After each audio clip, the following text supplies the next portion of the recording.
Well, welcome back to another episode of the RADelaide Summit podcast. This week's episode, we cover our guest this week with a list of achievements longer than my bike, including an Olympic gold.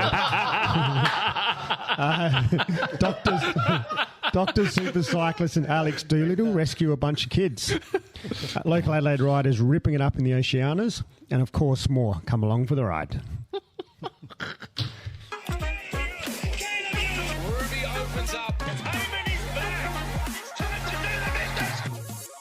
If you're new to the podcast and haven't listened before, each week we scour the Strava leaderboards, watching you do efforts up Norton Summit and discuss them here on the podcast, whether you like it or not. There's a chance we might shame you. We promise not to name you personally, and the odds are high we will probably shame ourselves because we're just not as fast as you. Look, at the end of the day, our goal is to encourage and celebrate everyone going up Adelaide's best hill climb, Norton Summit, and reaching their own goals. So with that, let's introduce ourselves. We are your Summiteers. Wang. G'day. Kashi. How you going? Brett. Hi there. And I am Alex. Welcome, guys. Welcome, listeners, to another RADelaide Summit podcast. As always, we need to know what's been happening on or around the summit. Half Wheel Harry. Ah, yes, that's me. Ye old long wheelbase. What's happening? Talking about on and around the summit this week, I did my 300th Norton this week. So Really? Today, yep. So recovery week for me this week. I only got in that 23 hours. Yeah, recovery. 10K. So Are you going for 40 plus this year? well, I'm actually on track for about 42. I know, that's what I was like. It's more than last year. Like, it was 18 hours every week, and now it's 22, 23. See what happens during winter. I swear you're doing more now than you were. Definitely. I wish we had Strava back then. So, yeah. So Monday, a lot of Zwift this week because of obviously the first week of no daylight savings, so it's getting dark pretty early. So And cold. a little bit cold, but it was nice today, so can't complain today. Monday was Nate's birthday, just Zwift, the good old triple Zwift session. Did you work a full week? Yep. Holy shit. I think we'll touch on that a bit later in the special mentions. Tuesday. What did you buy Nate for his birthday first? He got a gaming desk. A what? Oh, a gaming desk. Gaming desk. Okay. Yeah, some special desk. Yeah, righto. Like built-in LED lights and stuff. So Yeah. yep. Nice. I had to put it together. So. Oh, jeez. It's still together. So it's clean, but it might not be built properly. I surprised myself. So it's easy when you follow the instructions. Tuesday, another Zwift before work and lunchtime, and then just Rico ride after work. Wednesday, much the same. Thursday, some Zwift, and then got the real chamois out on Thursday night after work for a couple of paracomb. Yep. Yeah. Oof. Couple of paracomb loops. Friday, same deal, just a bit of Zwift and after work. I was pushing it on Friday because I didn't finish work till 5:30 and was hoping I'd get an hour in, but I was coming down Anstey's about 6:15 and it was fucking pitch black. And you had no lights. No lights. Yeah, I just had a flashing front and rear, but I couldn't see where I'm going. That. Little fucking Skippy hopping alongside me going down Anstey's. I'm like, stay over there, mate. So, You realise daylight savings finish when you get to 6 p.m. at night now. yeah, it's terrible. So Nothing new. no. Yesterday, done supers, some rapid Norton times, as we'll touch on later. Probably one of the hardest supers rides that I've done for a long time. So a few hitters out there now. And then today we done the usual Sunday church bunchy. So done a loop that went up Norton's, down Loby, Mount Torrens, Tunkillo, and then into Birdwood, stopped at the bakery there. And then we went and there's a little road I didn't even know there. It's called, it's the next one across from Checkers. You know when you go towards Forest Range. I did that yesterday, I reckon. Yeah, what's it? Something Around Northworthy Road, I think it's called. Noseworthy, yeah. We did the little pinches, yeah. We did Didn't it yesterday. even know it was there. Yeah, same. Yeah. First time ever in 15 years of riding. Get the car home? Yes. That's why we went up there. So there's two comms. There's like the little one to the top of the pinch, and there's the full length one. Yeah. We took it off of Robert Gessink. So As no you do. slouch. Flex. Yeah. And then, back home from there. And then Nate had footy this morning, so got to see the last half of his game. But I'll tell you what, drivers out there today on the road were probably the worst I've experienced for a long time. So Western Tour Canada? That week? Yeah, worse than coming back from Wollonga. Going down Basket Range, we were stuck behind a couple of L-plater motorbikes, so we couldn't go any faster. And this guy comes down on his motorbike on the wrong side of the road, realised he shouldn't be on the wrong side of the road, So then just coming in the middle of the bunch. Yeah. Split the bunch. I'm just like, what the hell are you doing? So, and then we copped it again in Birdwood. So, but yeah, all in all, a very good week. So, what about yourself, Alex? Apart from rescuing goats. Yeah, I was going to get into that. Exercise was pretty cruisy this week, actually. I spent more time on the tools at work, so it felt like I did 15 hours on the bike by the end of it. Did Greek school ride on Thursday with Miss Piggy and Super Cyclist, who are literally going toe-to-toe each week, which is brilliant. Super Cyclist has knocked 5 seconds off her PB, so... Wasn't on Strava, though. No, it wasn't. The segment didn't come up. Didn't appear for him. Yeah, it was funny as. Usual gym, echelon, plunge. As the temperatures get colder, the plunge pools just feel ridiculous. Do your ankles hurt? Everything hurts, but then afterwards feels amazing. Okay. So yesterday I went out to Birdwood and we're rolling towards Mount Torrens, somewhere along there. And there was a goat stuck in the fence. Literally, we're like, let's go. It was his head. Yeah, stuck so in it there? had the curved horns had gone through and she couldn't get back out. Yeah. So let's go and see if we can get near the goat. I was like, this thing's going to try and either be pissed or it must have been stuck there for ages. She was tired. Didn't care at all. I used my bike tool, unclipped the little clips around the fence, made the hole bigger, and she sat there just grateful as fuck. Amazing. And then just casually walked off, and we're like, job done. And you said she was pregnant as well. Yeah, she was just... she was fucking done. Yeah, ready to pop. So that was pretty cool. Freed that up. Handy having my little bicycle tool on my saddle. I'm not sure if you've seen that. I've seen that, yeah. Yep. And then today I just took the pooches for a walk out at Black Hill. More progress on your room, and that's about it, really. Yeah, very cruisy week. Very good. Cash wire. I got 5 hours in on the bike, all erg. It was good. Still feel very unfit, but I'll probably be all right. And you're not racing masters. we are racing masters. No, you're fucking not. You should try halving that, mate. Down near me. Got a couple of sessions climbing as well, which was good. A couple of cheeky ones on this. It's like the equivalent of doing an erg. It's called it's a systematic board that you climb on, and it's always the same. And it's basically like doing an erg equivalent for rock climbing. It's fucking great. Anyway, we're just down the road here. Yeah, just down the road. So I did that 2 times during the week, and then actually went on Saturday. Went and checked out this place on Norton Summit. Took G for a hike. Saw that. It's like a 15-minute goat track up this hill. It was great. And Where did it start? On Old Norton Summit.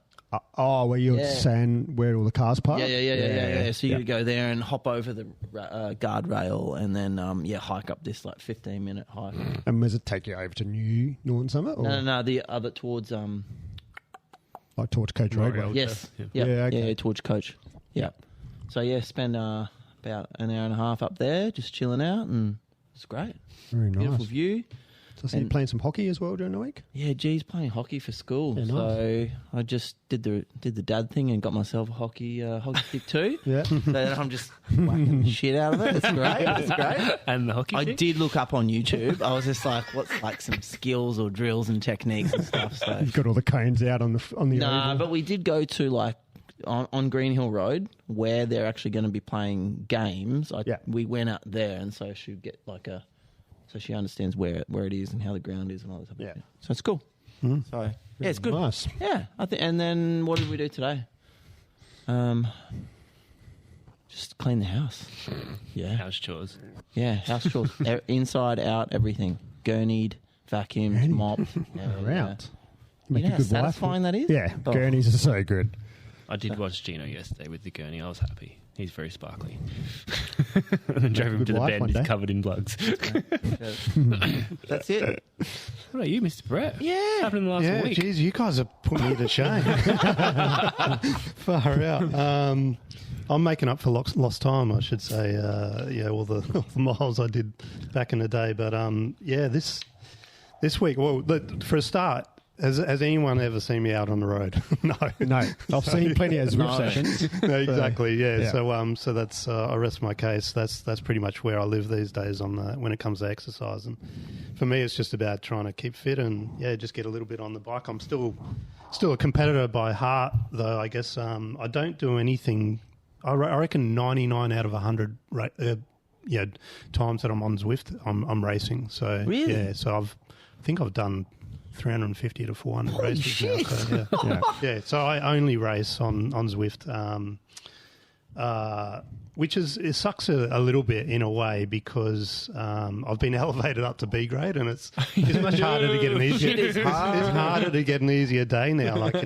When it, even though I love to race, there are days when I want an easy day. Like today was one of those days. Yeah. But so I think I've had 3 races. I can't remember what I did yesterday, let alone last week. But I had a win in B grade yesterday. And I had a 3rd place the night before. So it was a short turnaround as well. A 12-hour turnaround from Friday night. I had a race. It was just a crit. And I think it was 30 riders in that, and then there was maybe 10 in the one on Saturday morning. So Yeah, cool. yeah, I tried to back up again today, and that didn't go too well. I spent most of my week, to be honest, preparing for this trip I'm about to do, which is taking a junior Australian team. For the road team away, and that's a logistical absolute nightmare at the moment. So it's restricting my time. Yeah, you were telling us off air that travel case. Like you, Alex. So I do like my ice bath. So I started off with an ice bath today. So Nice. I don't know if I could get my head around a morning ice bath. I don't think I'd have the balls to get in. I Literally, do cold showers in the morning. I would nighttime. Don't they say cold shower first thing in the morning is supposed to be the best thing for you to do? Yeah, I was doing that for about 2 months before I progressed to ice bath. To the ice bath. Yeah. So you've got a home job. It's just one of those, recovery, it's those circle baths. Yeah, I've seen those ones. Yeah. I'll fill up. I've got the Belgians gave me a freezer on their way out from leaving from the World Cup. So they knew. Luckily, I just started the ice baths in, and so that's helped me make sure it's cold enough because it is hard to get it cold. Yeah, a bunch of the guys at Plunge have got like commercial freezers, like long, just ready for the ice. Yeah, fill them up. So what's cheaper? Because I see these other ones that you can get that filter the water and keep it they're cold. expensive. They are expensive, but like how much is a bag of ice these days? What, $3? $5. $5. Yeah. $5? Mate, Jesus, we're 2024 now. There's it's a hard way to go if you're just going to fill it up with bags of ice. Like you're going to go churn through the money. And I fill up a whole heap of containers and put them in the fridge.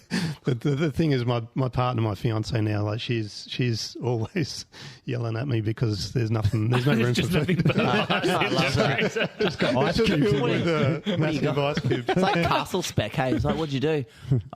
Got a crate filled with water.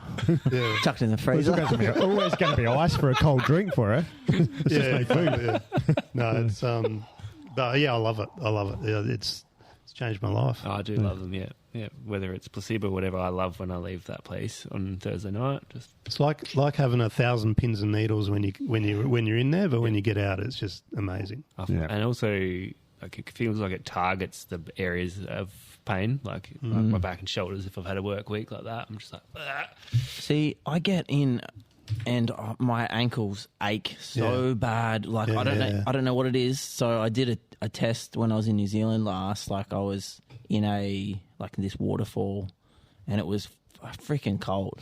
So I put everything in and left my ankles out, and I was in there for ages, and it was fine. So I don't know if I've got like early onset arthritis or something. It's fucking it does feel like it targets the spots that might be susceptible or or previous injury or something. Yeah, I don't know. I feel like I got an okay pain threshold, but that ends me every time. Yeah. I don't know what it is. We did like a double in the cold pool a couple of weeks ago. Yeah, and that's you got through the whole body cold, and then it just went to feet and ankles. Real sore. Yeah. So anyway, not good. No, that's cold. Too cold. It's a good week. Too cold. Yeah. When you're on the erg, how long do you usually go on there for? To be honest, I'm so time poor these days. I really just pick 30, 40 minute races. Just to get it done. Yep. 15-minute warm up. sometimes, there's times when I get on there's literally At the start 5 line. Okay. but yeah, I mean, I think I actually did my longest only about a week ago. It was about 70k or something. So nice. it was. But yeah, to be honest, it's just for fitness. It's really, even though I'm racing, yes, there's still that competitiveness. Yeah. But but it's really just to stay on top of some fitness. As I get older. And bike on And trainer, considering, or is it- a few years ago, I actually thought I'd never be able to race again, or do any exercises again because I had a aorta dissection. I was going to say that. Yeah.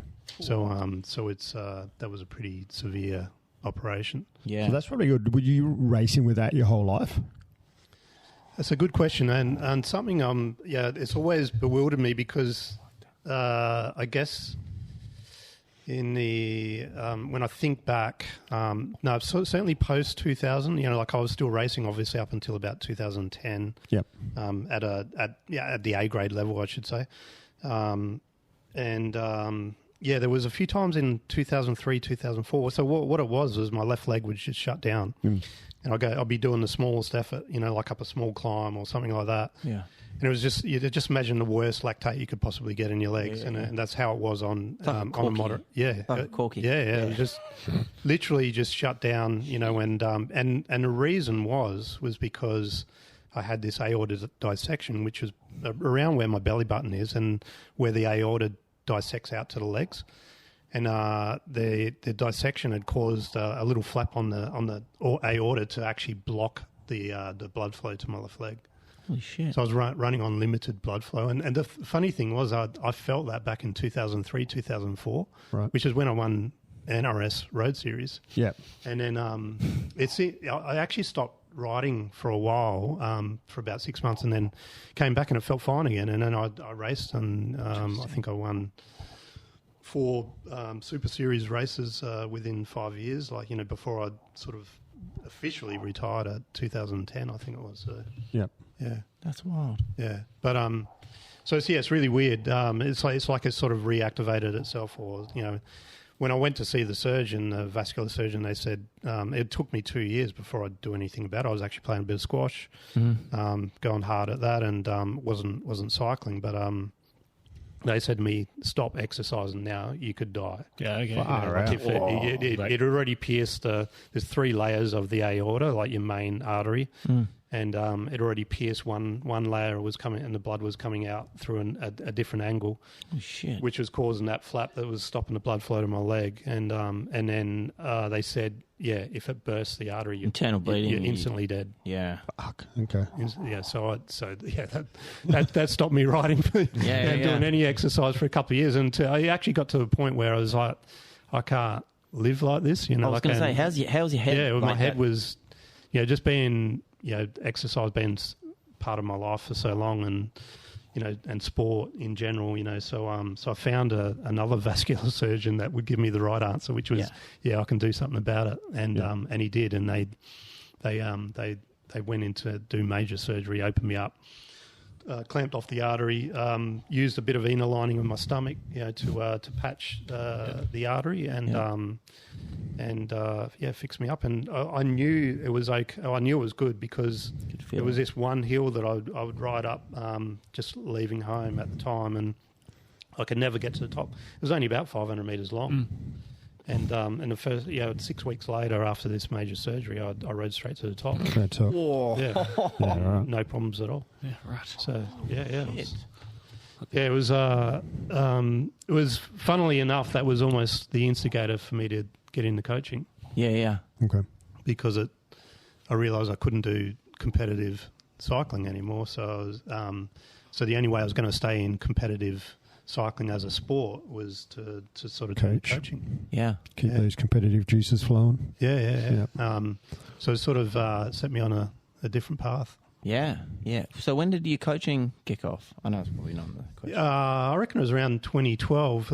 So Tim Decker was actually the first, I think he knew that he was transitioning to the national role position at that time. He had an inkling, but it was probably more so in 2014, I think, because he actually did do com games for the national team that year. And and that's they came in pretty hard with we want you to come in as a like an assistant coach at the time. I think initially it started off as a state development TID coach, and it was only for about 6 months, because I got seconded straight into the head coach role pretty quick. Nice. Yeah.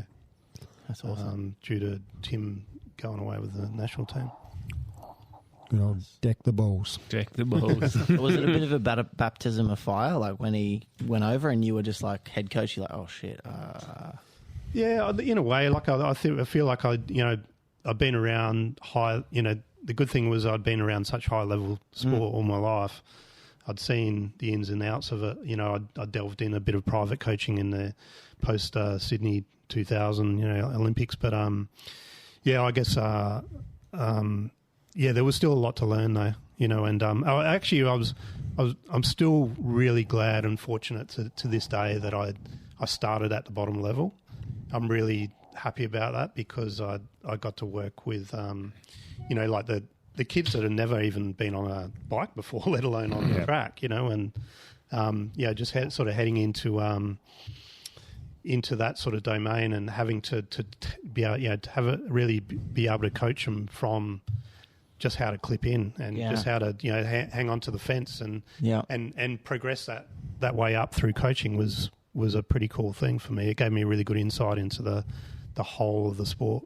Yeah. It's awesome. Because you've only got a couple of achievements that we've listed.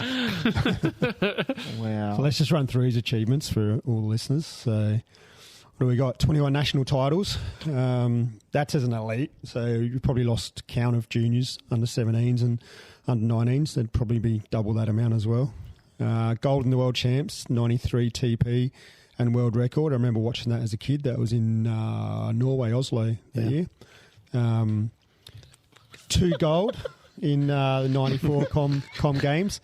Obviously the big one, gold in the Maddo in the Sydney Olympics, silver in Barcelona Olympics, and bronze in Atlanta. So that's a fair palmares, I would have thought. It's fucking epic. It's not even a slight flex. No, not at all. Yeah. But do you know what your Norton PB is?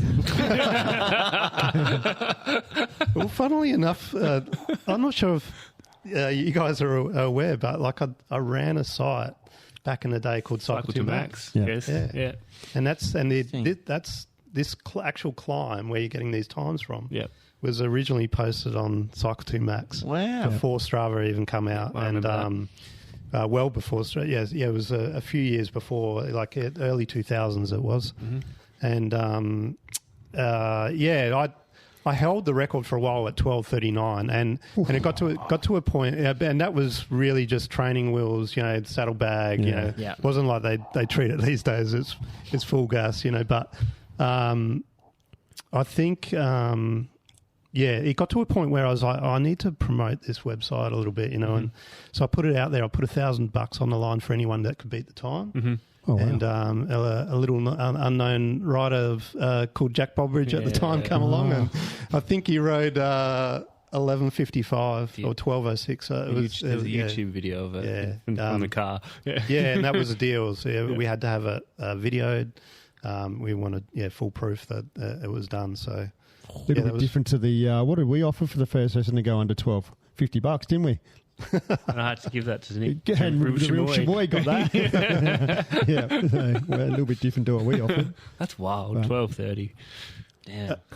Look, it was probably well past, I think, my prime, and I guess I'm not talking it up, but it wasn't really a thing back then. It was. We didn't used to, back in the day when we used to do our strengthies, we used to go all the way to the top. We didn't stop at that segment. We used to go to Ashton. Yeah. And the only reason we stopped at that section was because we had a power calculator built into Cycle 2 Max. Yep. And of course it levels off after that. So we and the calculator wasn't very accurate when it leveled off. So this was for guys, like obviously there wasn't power meters as on every single bike like they are these days. So we we had this sort of inbuilt calculator that could work out your wattage. I remember looking at the cyclotonatics and finding some climb, and then I'd get my Marita with my little cat eye and a little speed sensor and hit the lap button and go and try and go back and compare. The old cat's eyes. Yeah, that's gold. They were good. All right, so straight to the big one, Sydney 2000, race day. Can you talk through your memories, your prep, race day and post-race for that day? Yeah, it was, well, I actually still think of my life in two parts. Funnily enough, there's my life up till that point, that day, and there's my life post that, you know, and they're two completely separate, sort of things, I guess, in a way. My whole life was being essentially a professional athlete, you know, up till that point, you know, targeting, and you have to understand, like, what is Oz Cycling today, and the national team was supported by obviously Australian Institute of Sport back then, and the Sports Commission, but it was well funded, you know, like to the point that we could literally live as, you know, full-time bike riders, and it's not that we were getting paid, but we were sent all over the world, you know, to train. I would literally be away for 6 months of the year, you know, like just on the funding of the Australian cycling program back then, you know. So it was pretty amazing. But and obviously I'm thankful for that, you know, in terms of being able to chase my goals and things like that, you know. But yeah, the Olympic gold dream started from the time I was 7 years old, I guess, you know, when I entered Cycle Speedway or the Finland Ski Kids, you know, and really sort of got involved into, you know, competitive cycling. It was a brutal way to get involved, but it put me in good stead on, you know, when it came down to the day of the race. I was going to say the Cycle Speedway is certainly would be because of your bike handling skills and in bunch races, certainly would have helped you in that. Yeah, well, like I actually first competed for Australia in Cycle Speedway before I did in cycling. Yeah. And I was 14 years old, and I was competing against, you know, guys that were twice my age, not just twice my age, they were twice my size. Like I was literally a 50 kilo runt, you know, competing against 100 kilo men, you know, massive sprint type men, you know, that were trying to. And Cycle Speedway is a sport where there's the only way to really overtake is to hip and muscle shoulder your way around. Muscle your way through, you know. So I had these guys, you know, if I got in front, you know, these guys are hunting me down, you know, and literally it was ride for your life, you know, like, so you had to learn to, stay upright and handle your bike, quick, you know. Take your shoulder. But yeah, there were a few slippery moments in the race in Sydney, where, you know, I had to get out of tight positions to win the points or to set up the points. It was a unique situation where I think we're probably still the only team that, you know, where we rode it in a way where, you know, what people don't realise about a Madison is that they think of it as one person sprinting in a Madison, but it's always two people sprinting. There's a person sprinting to set up, and there's the person that finishes off the sprint. And so my job was to set up, you know, and that's what I did best, and put Scott in the right position at the right time. So yeah, sometimes I got caught in a pretty precarious position where I had to get myself use those old Cycle Speedway skills. But yeah, the lead-in was it couldn't have gone worse. I was going to say you were pretty lucky to even make it to the start line. And it started a year out, and I've still got the scar on the side of my head from the World Championships the year before, which was the qualifying race. You know, when I think we had to finish top 15 in the race, and we were actually on a good one. We just come off a World Cup win in Italy, Firenzola, I think it was, and then we went into the world titles, and we were actually sitting reasonable favourites at that point in time. Like, you know, we were sitting second place with 10. Yeah, back then it was actually a 60k Madison as well. Yeah. And it was like 20 points for taking a lap. Yeah, you just took a lap. That's right. If you took a lap, that was it. That was it. Race over. Race over. And sprints were every 20 laps. Yeah. So yeah, we 10K to go, there's a right way to fall down the track and there's a wrong way. You can go the long way or you can go the short way. And the thing is, obviously because of the banking, if you fall down, going down to your left side, you're going to fall the long way. And that's the way I did. I was in the middle of a sprint and clipped a wheel, or someone took my front wheel out and went the long way down. And all I remember is waking up in a German hospital in Berlin, so... Yeah, right. And in that time, we went from second place, remembering that this was the qualifying, for the Olympic Games, and Scott had to keep riding that last 10K on his own. And we ended up, I think it was top 14 that automatically went through. We ended up 13th. So Scott was just doing every sprint by himself, solo. It was crazy. And that was really just the start of the bad luck leading into, into that that Sydney year. So it just sort of went from bad to worse. So I mean that year I was a professional with Palman's EDL. I'd come off. I'd won the Tour Down Under sprint jersey that year. Yep. Yeah, that was the inaugural year. That was the first year Tour Down Under was ever on. Went with Palman's EDL. They really employed me as a 6-day rider, but they put a lot of pressure on me as a road rider, to be honest. In the end, it was what happened was that we realised that my daughter actually, while we were overseas, had an issue and we weren't sure what it was. By the time we got to, it was actually Christmas Eve of that year, 1999, and she was diagnosed at that point in time with cerebral palsy. Within 1 month, that turned from cerebral palsy to Rett syndrome, which is a pretty severe neurological disorder. And that was the point when I said, I'm not going to the Olympic Games in Sydney. And it was actually, I guess all of my family and friends at that time that actually turned me around and convinced me that I needed to go.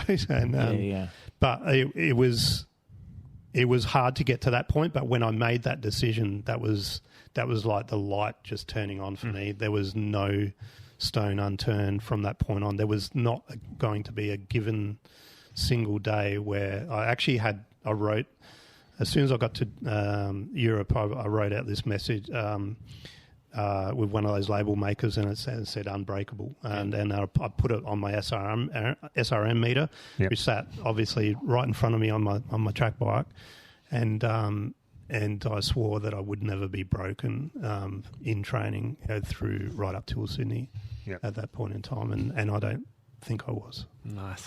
Yeah. Which is, because everyone has bad days, but I guess, Sydney was the only year that I was injury and illness free as well. Okay. Yeah. So it was things started to turn from that point, I think, in terms of they turned for me, but they turned even worse for my partner, which was Scott McGrory. Yeah, Scott, Yeah. So him and his wife at the time, had a son, Alexander, and this was only literally 2.5 months out from the games, and they found out he had a hole in his heart. It was really severe, and had a few operations, and it turned bad, and it would turn to the point where Scott had to go home. And by the time, literally, he was by the time he was home, it was saying the last words to Alexander. And this is 8 weeks before the games. Far out. So it was just getting through that next period was a challenge. It was a real challenge, and that's where like the tables had sort of turned. In a way, he was there for me beforehand, and now I had to be there for him. So by the time we got to race day, nothing else could go. Nothing else could go wrong. It was like, that, but we were never going to leave anything out there. You just sort of both been just mentally drained. Yeah, it was incredible, really, like to accomplish what we did in the end, but the journey was a nightmare. Yeah. How old were you in 2000? 29. So I've been racing for 22 years at that point, and that's why I say there's two halves, because that was my competitive career really up till that point. I had a few small goals after that. I effectively retired from international competition. I did go to Goodwill Games like in 2001, which was a big thing back then. Yep. Probably never going to happen, the Russia and USA thing anymore. So, Goodwill Games has fizzled out. But I hadn't won a gold there, so I went and won a gold in Goodwill Games. I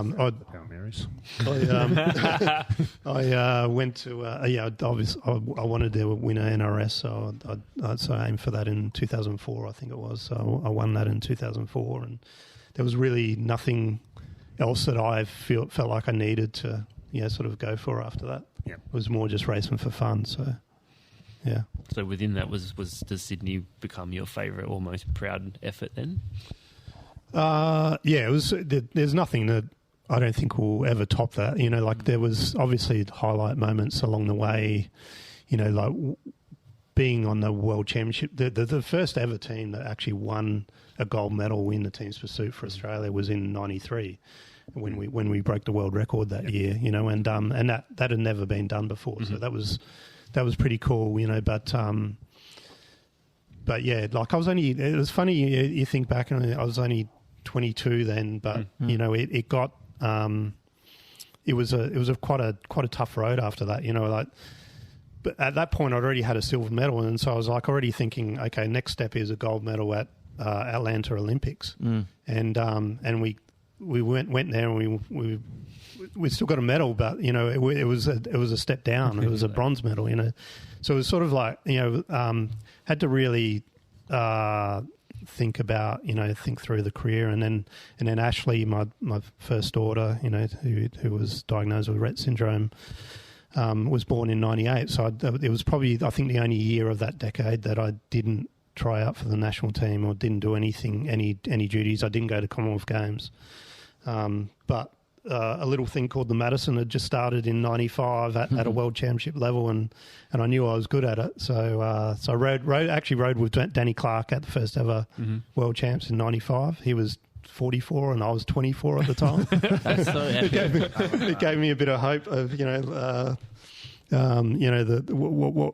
what could be achievable. I think you're sort of seeing that now. Yeah, definitely. What you can achieve in your older years, age. Yeah, it's incredible. But I was the weakest link on that team, that year. So, we tied for bronze. We missed out on a count back, but it sort of it brought new life into me, I guess, in terms of, this is an event I know I'm really good at. So That's cool. Wow.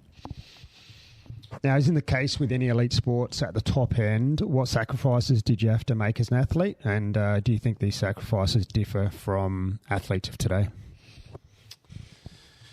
Yeah, look, it's such an interesting time now how it's all going, with the juniors, like Jack Clark, he actually had a good ride in the time trial, so he's someone I've been looking after, and I was really glad to see him do so well in the time trial at Oceanas on Saturday. But he's heading off for like 6 months, which that's the sort of stuff that I was doing as an elite athlete, but and so that's obviously self-choice and something you can do when you are young. But I'm actually not against it because at some point in time, you either make it as a pro athlete and you settle into a life overseas, and those sacrifices are obviously what it takes to be an elite level athlete, which is. As I said before, it's leaving no stone unturned. So, like even though you might only put 4 or 5 hours on the bike, the rest of your day is thinking about recovery and doing all the little things that you need to do to make sure that you back up for the next day. So I think they're the sacrifices, and obviously the travel that you're doing, and can be huge. I think it got harder for me as I got older because obviously when I had Ashley, it was and found out that she had a neurological disorder. It was really difficult to make that commitment. Yeah. But it also set me on the path for why I was doing it, as opposed to chasing this dream that was really in some ways it wasn't without a purpose. Like I always wanted to win an Olympic gold medal, but it was but what really motivated me was the sacrifices that I was making to get there. It was. I think it's an admirable thing just being a cyclist and a professional cyclist. For anyone, any junior that's trying to do it, it's such a hard sport. It's such a brutal sport. In terms of like this, and even today, I'm finding it more difficult as a coach to convince younger kids in TID and stuff to make that step. And I've just taken on a few under 17s, and like they're just entered school holidays, and I'm like, they're Time to get it done. Yeah. So I'm like, okay, boys, then we're getting some hours in, all of them have said to me, they said, "Oh, this is a bit of a step up." But the funny thing is that I'm not sure if you're aware, Matt, but I've still got your program leading into that world record ride, from back in the mid '90s, and I found Ian McKenzie because Ian McKenzie's stuff was still there, and I was looking through it. I started putting it in the training peaks, just to see how it tallied up. And these guys were doing 1,200 TSS weeks back then, as juniors. Yeah. It's ridiculous. Like some of those, it's like like some of those days, like going back to Butkin training camps, like, what was our standard weeks when we were in Butkin? Did he have a long wheelbase back then on his bike too? I was really tandem on his own. I was at the back. But, like a standard day even was just was ridiculous. Like wake up in the morning, do plyometrics, stretching. Yeah, it didn't stop all day. No. Like, you do like 10 4Ks in the morning, after you'd done the plyometrics and and then in the afternoon would be 10 2Ks, on a little bit bigger gear, which is a tiny gear to what they use today. And then you might do some flying 1Kers, like trying to hold Shane Kelly's wheel. That's so good. Yeah. And then we'd have to go doing the 35K recovery ride after all that. Do it all again. And then race on Saturday and Sunday. Yeah. Some German. There was race. So for like a Friday was doing that, and then you go race a crit that night.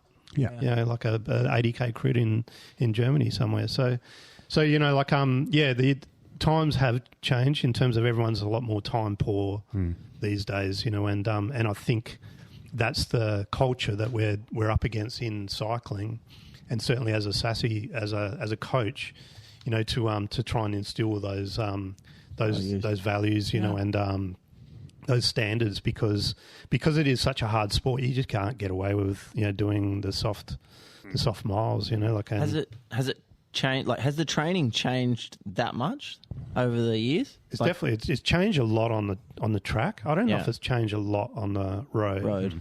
But it has dramatically changed on the track. In terms of way less volume. Yeah. Much bigger gears, a lot more strength training.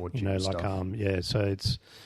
But there's still a massive aerobic need. Like it's not like.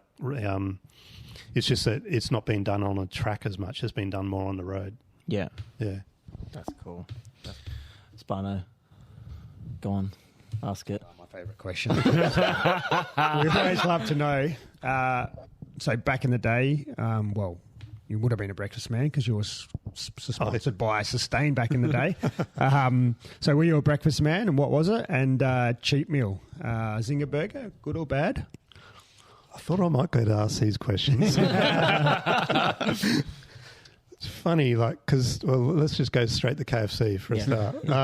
Please do. I've never had a Zinger burger. Really? No. Okay. But my order is always the same. I do love KFC. Yep. But it's a 3-piece feed that I'll get every single time without fail. Yeah. Okay. I just like a better it's the same. Yeah. Chicken?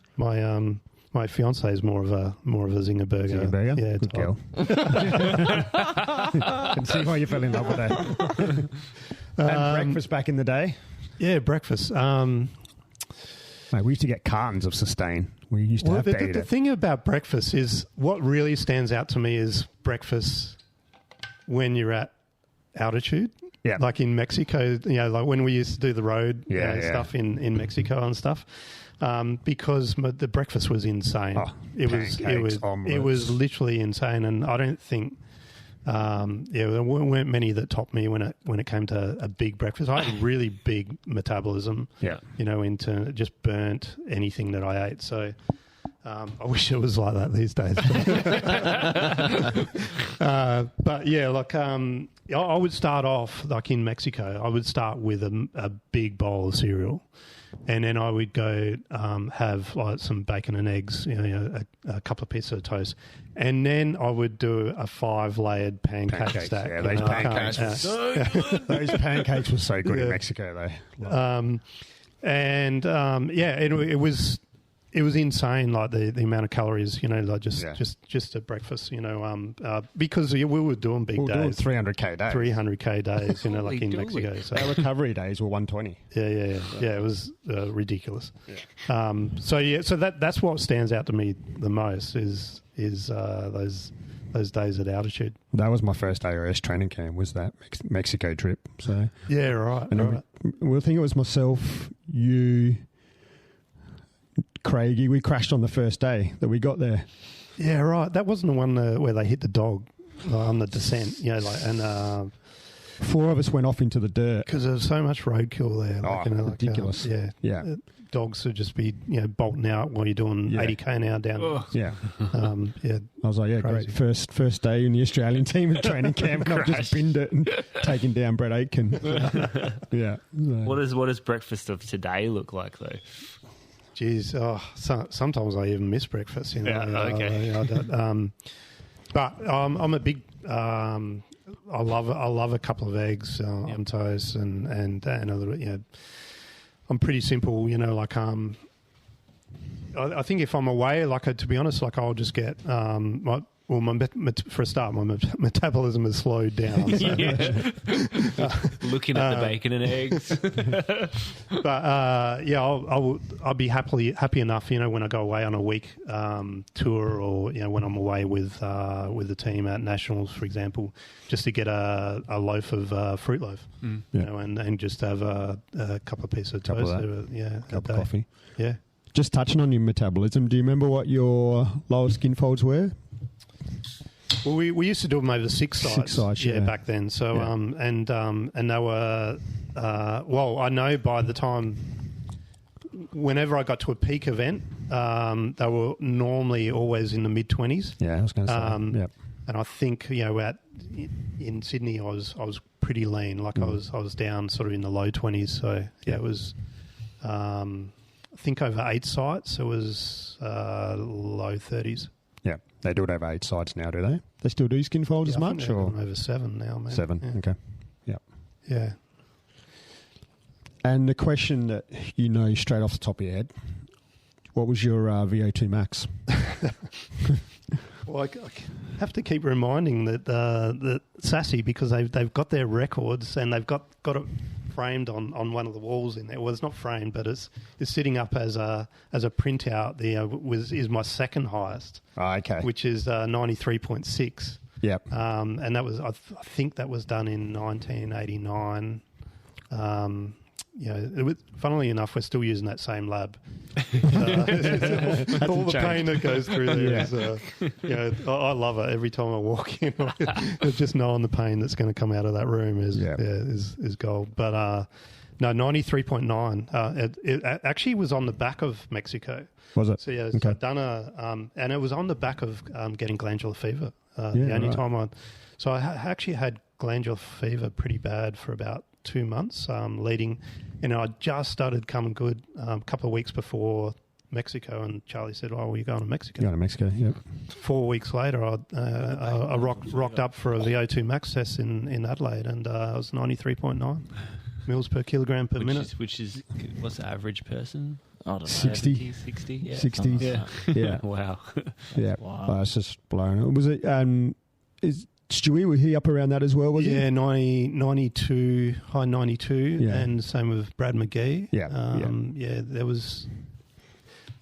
It's funny, like how it's changed, like the style of athletes these days. When we were talking about it before, before we started, was that the track athletes had to be aerobic beasts back then because literally you were pedaling such small gears that you were aerobically inclined. If you were going to be good, you had to be able to pedal, which puts a lot more demand on the oxygen system. And whereas like the athletes these days are just absolute beasts in terms of strength and power, and so the VO2s are going to be so much lower. Yeah, so there's less of a demand. I mean, it's still important. That's the thing. If we could combine the both and get the ultimate VO2 combined with the ultimate strength and power, then you've got your incredible athlete.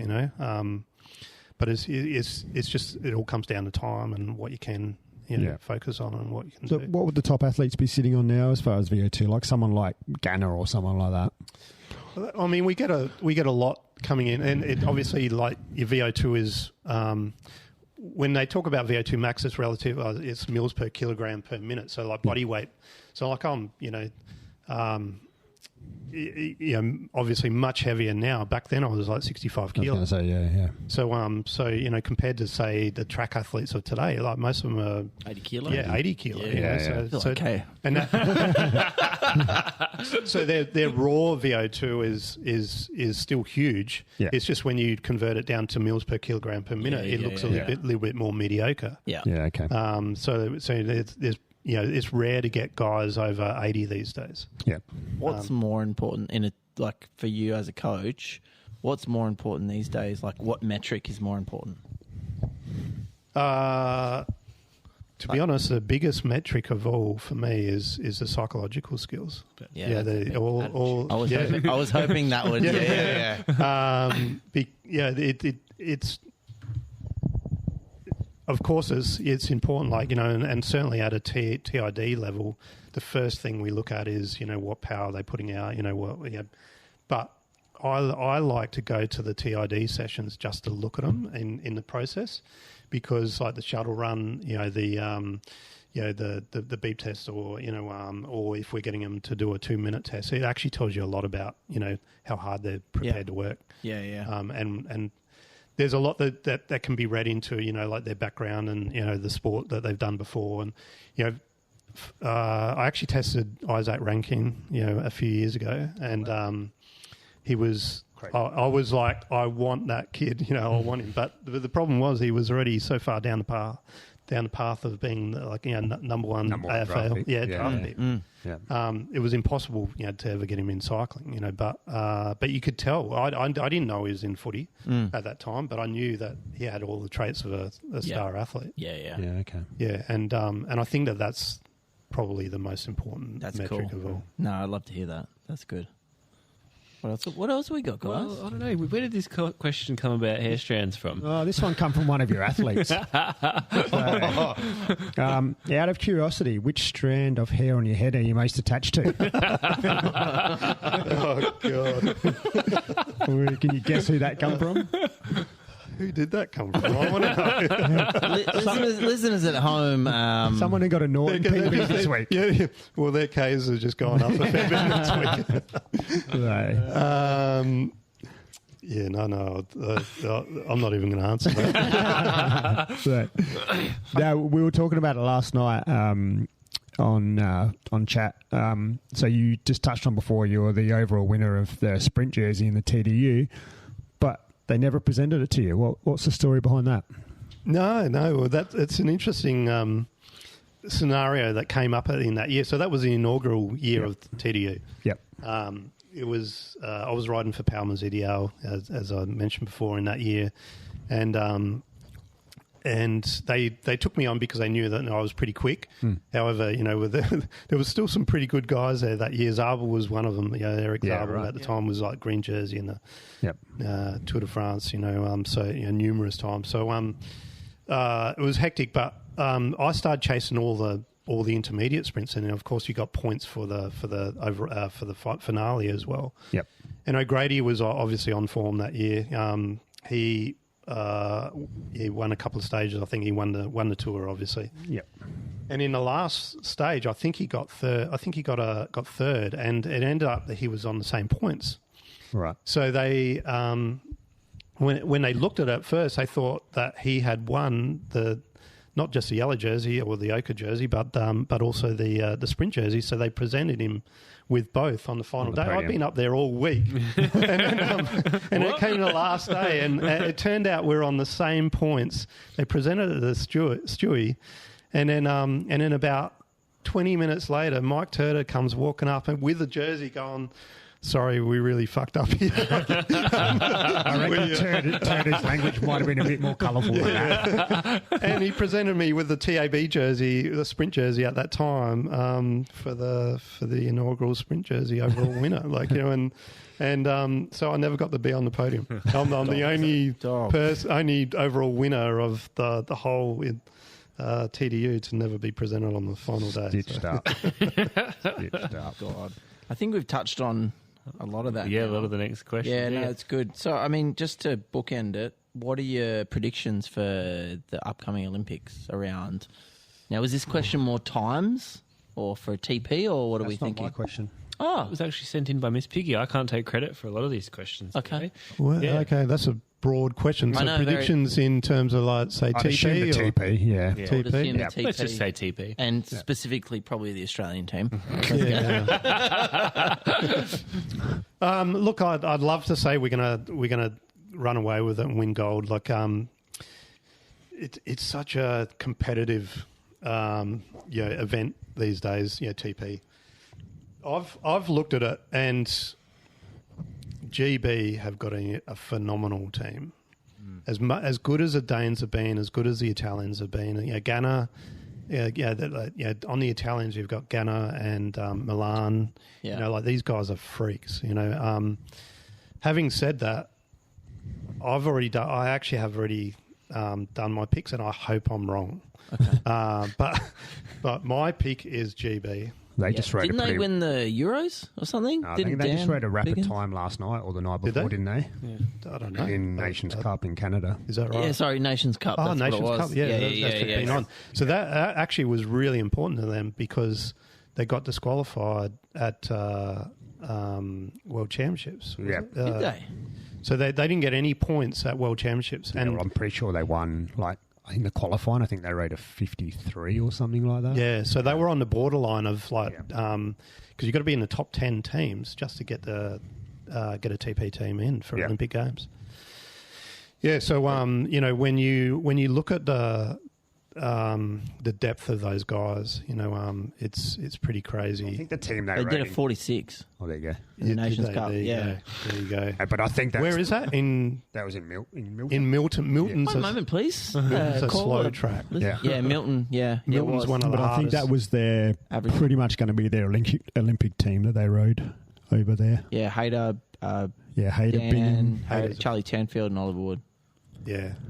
Haters freak. And who's I've forgotten his name. The guy that ran third in the time trial last Tarling? year. Tarling, Josh Tarling. He's still hanging on to the car in Paris-Roubaix. you put, He's got a longer arm now. So, you put him on the back end of that. He's almost as good as Ganna.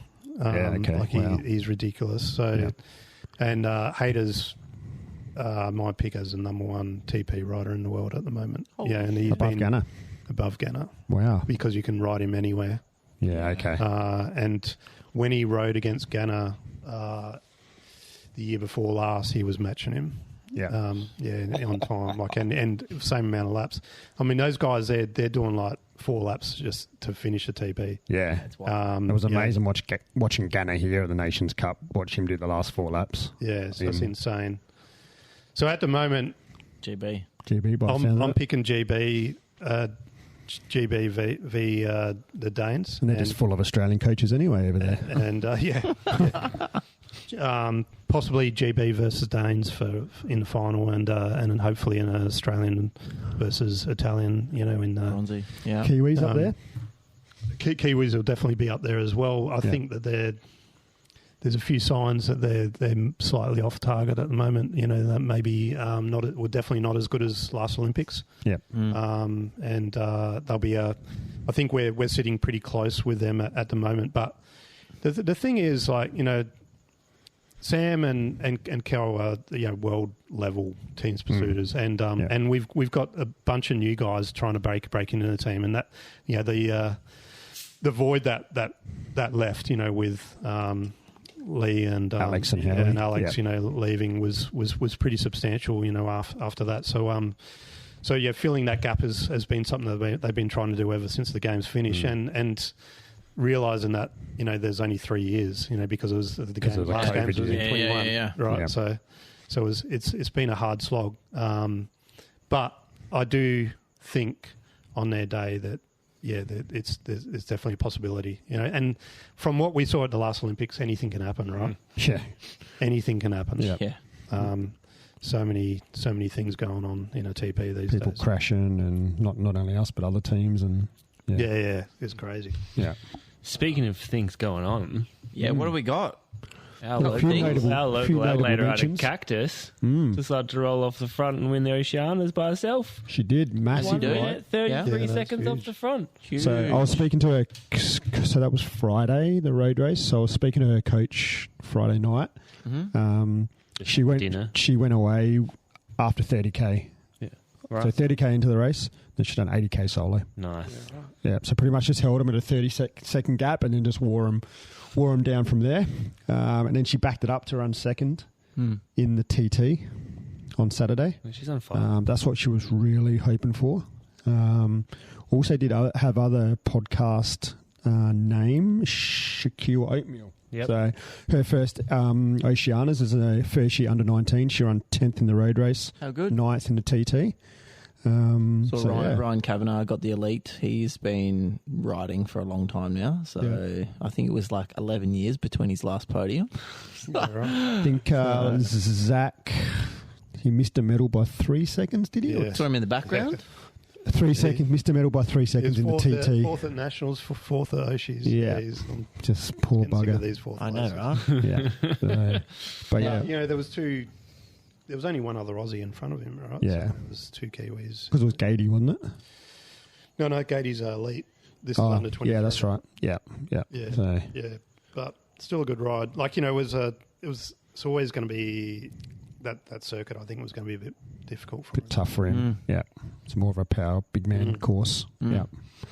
And as the listeners would know, a few weeks ago, Wang did a couple of full consecutive 5-day working weeks. And as of that, he has been top salesperson 2 days in a row this week. Congratulations, Wang. Welcome, man. I'm normally getting please explain from the managers at work, not all this praise. I don't like it, to be honest with you. Nah. No, it's not good. It's not your style. Wang. No. Hey, I know that I forgot to actually give you the info before close business on Wednesday, but I did actually wear my watch. Oh, yep. Not all week, a couple of times. Yeah. Just got fucking annoying. I do notice big. over on Brett's arm there is another one too. Yeah. No, this is a Huawei, is it? Hawaii? Hawaii. Hawaii? Does that track your sleep as well?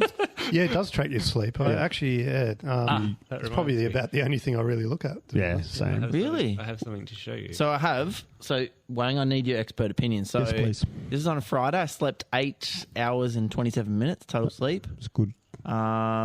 What was the rare? Oh, yeah. An hour and a half REM. I don't know if that's good. Yeah, that is good. Deep. Deep. Love it deep. Yeah, 1 hour. I was 1 hour and 47 minutes deep, and then 5 hours. I'd be happy with 2 minutes deep. 32 minutes awake. That's pretty good. Yeah. Yeah. Okay. You sent us one yesterday morning where your I was recovery was. dead. I was dead yesterday morning. 2%. What does that mean? That's today. I don't know what that means. That means I should be he dead. should be dead. 2% recovery. The lowest I've been 7. So Brett, last week we went deep into Whoops and wearables and everything like that. So I had to wear this annoying thing to bed. But What have you learned? It's Not much, annoying. to be honest. He can't sleep when he's got it on. when I sleep well, I sleep well, and when I don't, I don't. No, but I think for me it's more so around because I got a new gig at work this week as well, so I knew I wouldn't sleep the best. Yeah. So Just You yet. didn't tell us that in your week. No. Well, I forgot. So I'm just double hatting at the moment. So I'm doing my two roles at once at the moment. Double where wage? I thought, no. Some of your best days are after when you haven't had any. Look, the night before we broke the world record, the first world championship we won, had 1 hour of sleep. Yeah. Really? Could not sleep. Yeah. We were talking about that too, weren't we? Like, if something big or whatever, like, I Yeah. get so excited, I don't sleep. Yeah, before we did the big 250k ride on Good Friday, Yeah. my recovery was in the red at like 20%. The day after, it was in the green at 90%. Wow. And that's just like, okay, 250k recovery days it is. Actually, Like, I reckon, there's a couple of those days. I reckon I think it was, I knew I had to do chop, and this is when chop was still in the Subcorp. In the subcorp, you can do the laps. Yep. And I remember, like, I think it was Mitch and Scott Mulhern and Sunday were like, "Oh, we'll do extras after." I'm like, "Fuck, I got to do like this." well, they're doing extras This is all before new, now. you know. Yeah, I only yeah. started cycling when I was 30, right? So I'm like, "Oh fuck, oh god," didn't sleep a wink, and then like just had to Go. had the best 5 hours of my life. It was great for once. Well, they've started bringing back the extras, but they're doing it before chop at the moment. So Ollie and Zach, Done it a couple of times. they've been doing like 2 hours before chop. That's outrageous. And I then like getting it. there. So, but with on the socials last week, we did put the question up around the wearables and what everyone uses. I think Garmin was the most popular one. Yep. From what I mean, Yeah. and the majority of the reason that people was wearing them was the for clock. their sleep. No, not for their clock. I love a clock. For their sleep. So, These but a lot of your athletes, Brett, they wear the Oura Ring. Aura Ring, yeah. Yeah. So Yeah. I think Sassy purchased something like 50 Aura Yeah. Rings. And You can get me one. yeah, I can't even get You one. could mate. propose, motherfucker.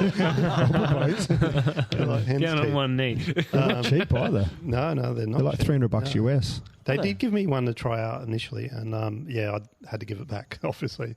But they're pretty cool. Like in terms of, I mean, obviously some of the stuff. I think it is the way to go going forward. You know, in terms of being able to track that stuff better.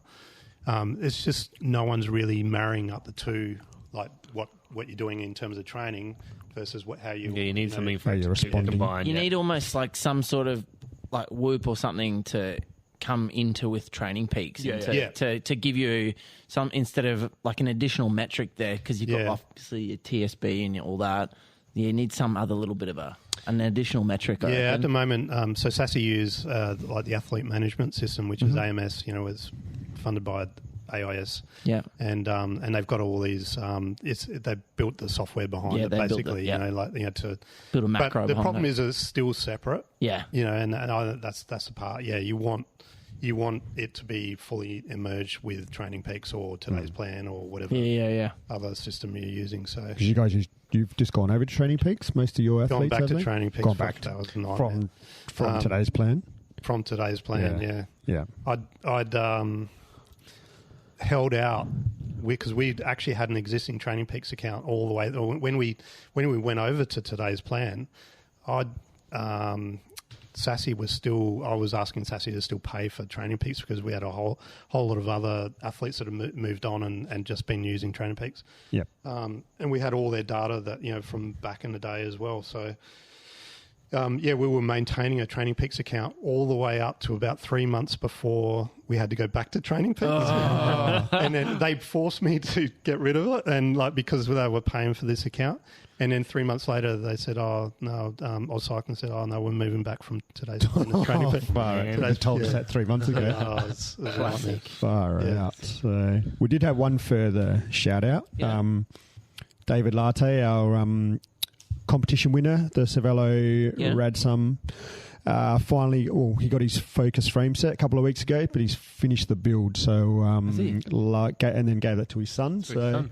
And his son. That will be- is great. That is so wholesome. Yeah. And son will be racing it next Sunday at the Junior Tour. Oh, yeah. Yeah. The So- Lurio nice. Peninsula. Yes, Lovely. Yeah, That's really good. Yeah. So with that, a little bit of wholesome goodness, let's jump in right into it. The main reason why we exist. So let's see who, if I can talk, who's been spinning up the summit this week, and check out the times for the folks who have been giving us a show. Might be the fast guys. What's in that Coke? I don't know. Bundy or something? Something.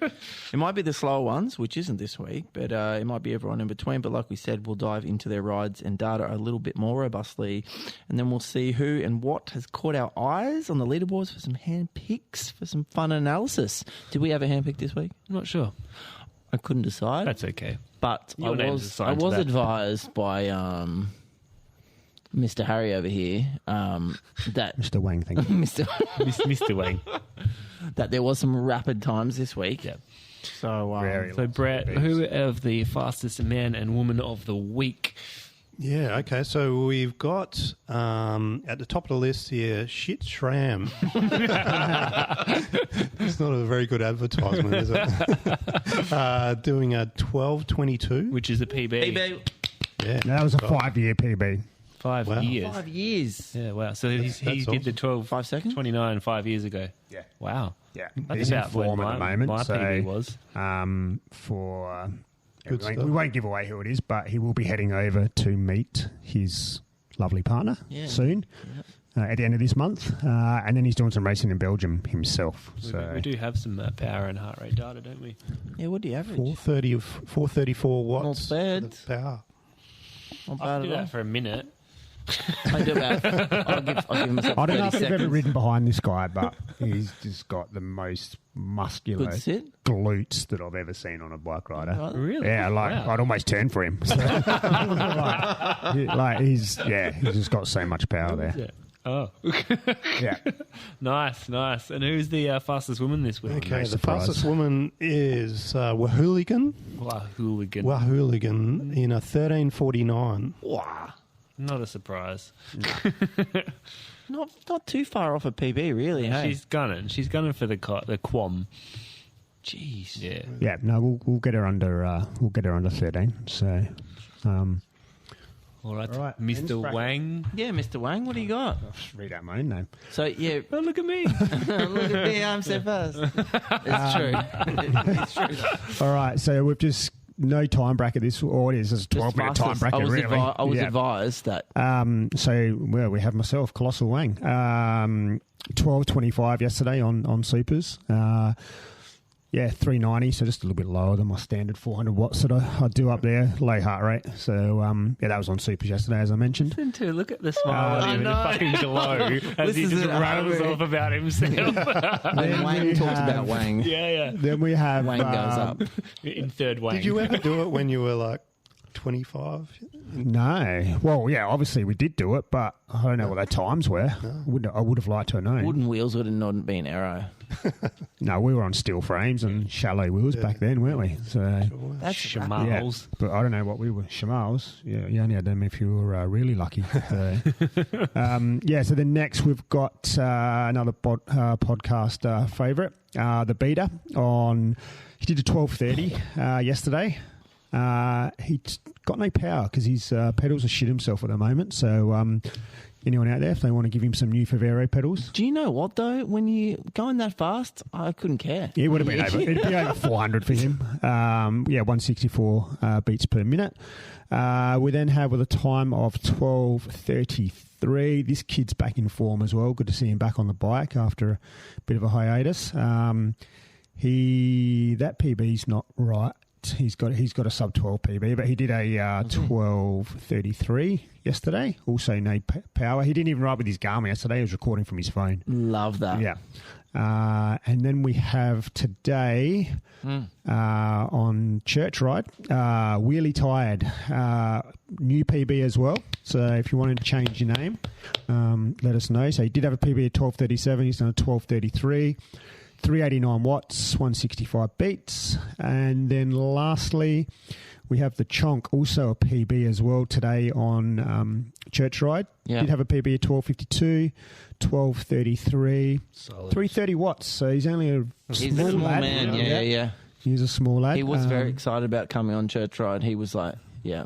approved. He's a good lad. So that's it for the men. Now for the The women, Alex. Oh, you Oh, broke my my God. iPad and everything.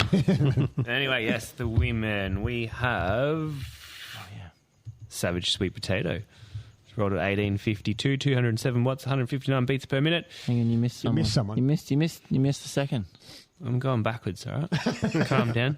How's that go? Sorry, a new to the potty. Yes. Swimbonk Run has done a 16:05 as part of a 140k day. Yeah, she was on Supers yesterday. 76 beats per minute. She's got a bit of a reputation to live up to. Her brother's pretty rapid. Yep. As I said, Savage Sweet Potato was here. Coming in third place, Miss Piggy with an 18:55. Is that technically because she's in the 18s? That wasn't there she had to get 18 or with Queen Latifah? Queen Latifah, what was the bet? No, they have to get PBs. They've got to get PBs, yeah. Oh, okay. So that was the day that Super Cyclists rolled away from her. She did 160 beats per minute, 247 watts. Fourth place, 1928 with a PB of 17:01. The fucking Pelican. The fucking Pelican. It's so aggressive, isn't it? So aggressive. Yeah. Only 120 beats. They're literally just cruising. And lastly, only 10 seconds off of her PB, 1938. This is the Legend of Zorro. Well done. 176 beats per minute. So she's probably working. Yeah. She's very, very small. So this week, part of Alex and Cash's weather, we've got We don't have a hand picked, but we No, we did don't. have. I think our hand pick last week was Cactus's dad. Yes. He got another PB this week. Oh, Did he? do? I think he went another. What but did he's what did we name him?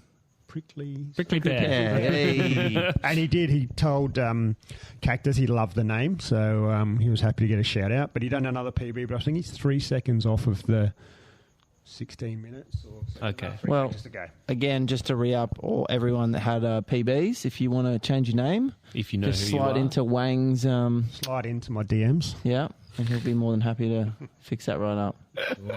Now, Mr. Wang. What day do I go up Norton Summit Yeah. this week? Wang's Weather.